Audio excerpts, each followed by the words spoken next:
जबाबदारी आहे. माझ्या शाळेचे नाव प्रतिमा कॉन्व्हेंट स्कूल कन्नड, जिल्हा छत्रपती संभाजीनगर आहे. मी आज संपूर्ण सुलभ रामायणातून तुम्हाला नलाचे गर्भहरण ही गोष्ट सांगणार आहे. नलाचे गर्भहरण. श्रीरामाने सेतू बांधण्यास सांगितल्याप्रमाणे नलाने काम सुरू केले. सहस्त्र वानर त्याला दगडधोंडे, वृक्षांच्या फांद्या, छोटे पर्वत उचलून आणून देत होते. पहिल्याच दिवशी त्याने लांबवर पूल बांधला. माझ्यामुळेच हे पाषाण पाण्यावर तरंगतात, हे मीच करू शकतो असा गर्व नलाला झाला. त्याचबरोबर त्या रात्रीच एका माशाने तो पूल उचलून नेला. दुसऱ्या दिवशी ते येऊन पाहतात तो पूल दिसेनासा झाला. सर्वांना आश्चर्य वाटले. बहुतेक हे राक्षसांचेच काम असावे असे त्यांना वाटले. त्यांनी श्रीरामाला ही वार्ता ताबडतोब पोहोचवली. श्रीरामाने क्षणभर विचार केला.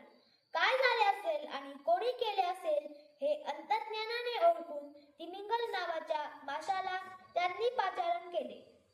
तिमिंगल क्षणातच श्रीरामाच्या समोर आला. तो म्हणाला, श्रीरामा, हे सगळं माझ्या मुलांच्या हातून चुकीने झालेले आहे. मी आपल्याच दर्शनासाठी येत होतो. माझी मुलंही येत होती.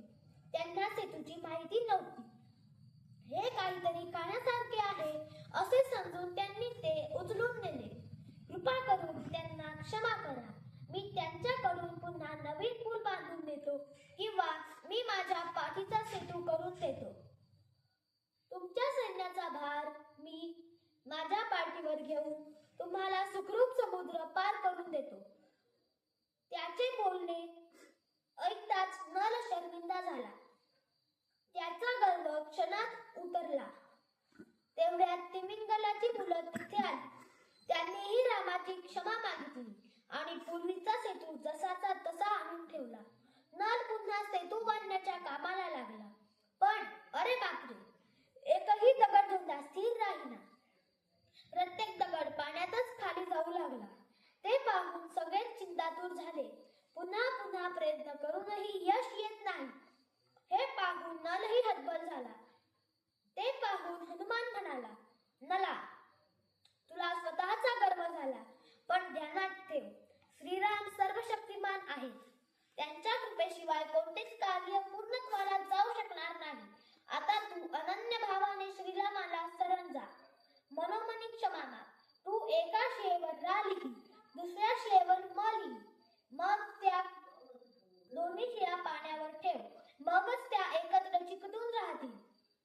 नळाने श्रीरामाचे नाव घेऊन तसे करताच दगडधोंडे एकमेकांना चिटकून राहिले. सेतूचे काम भराभरा सुरू झाले.